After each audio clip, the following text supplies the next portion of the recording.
This week on Westford Cat News, sports are back at Westford Academy. Senator Kennedy gives us a rundown on his legislative activities. Sure. Let me just start with, I think Senate 2633 is a piece of legislation that probably a lot of your board members would be interested in.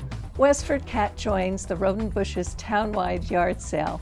And our featured member of the Westford Academy Class of 2020 is Jam Cataldo. I'm Joyce Polino-Crane.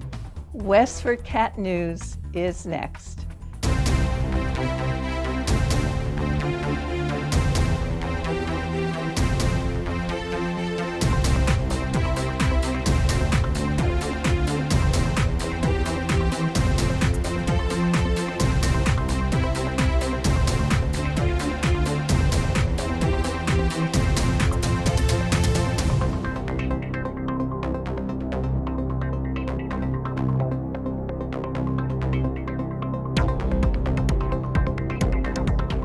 Despite the complexities of keeping students safe from the pandemic virus, school is back in session this week. And after a protracted discussion on September 14th between school committee members, Westford Academy Principal James Antonelli, and Athletic Director Jeff Bunyan, high school sports are back.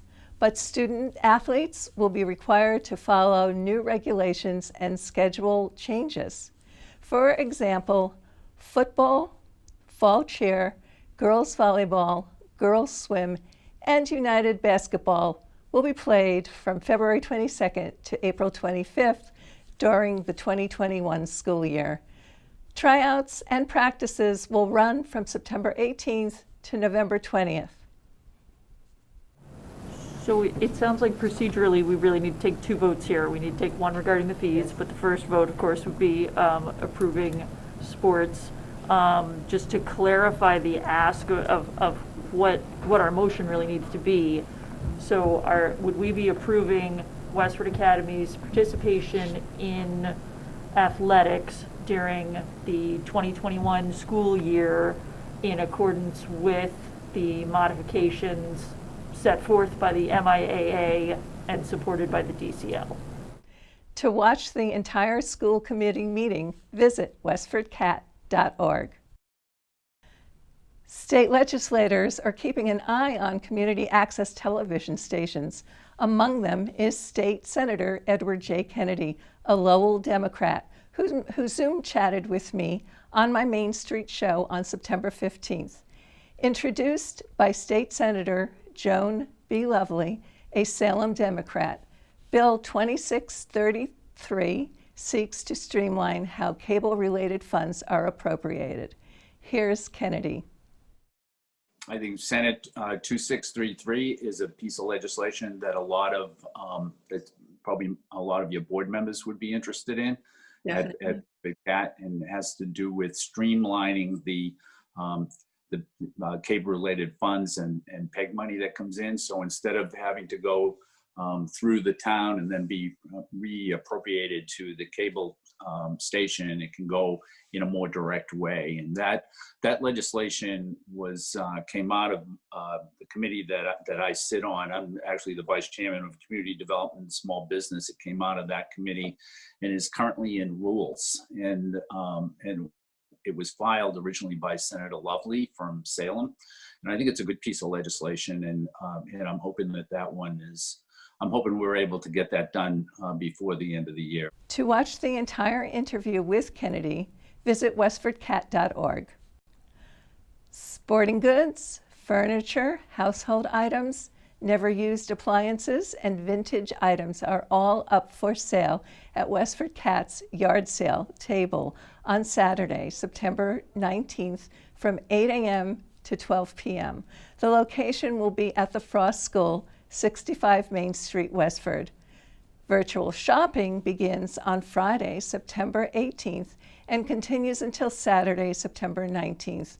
Purchasers will be asked to pick up their items on Sunday, September 20th at Westford Cat, 487 Groton Road, Westford.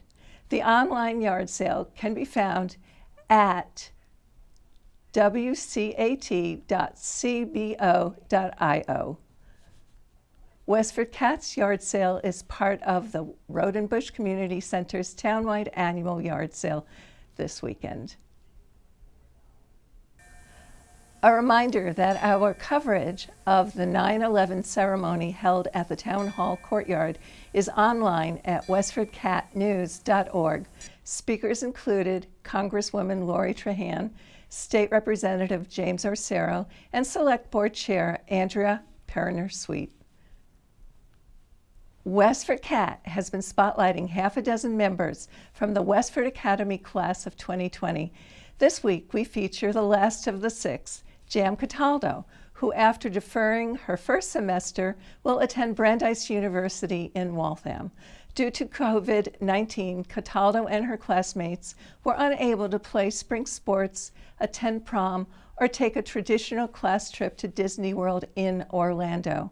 When asked what activities Cataldo would involve herself in at college, she said the following.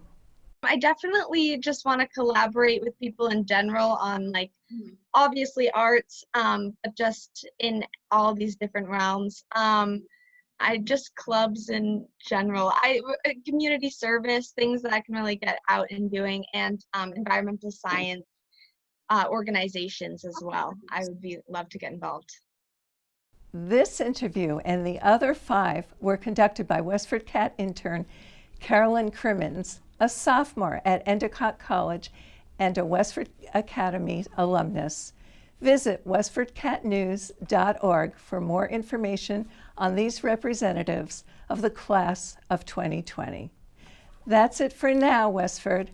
I'm Joyce Polino Crane, and you're watching Westford CAT News.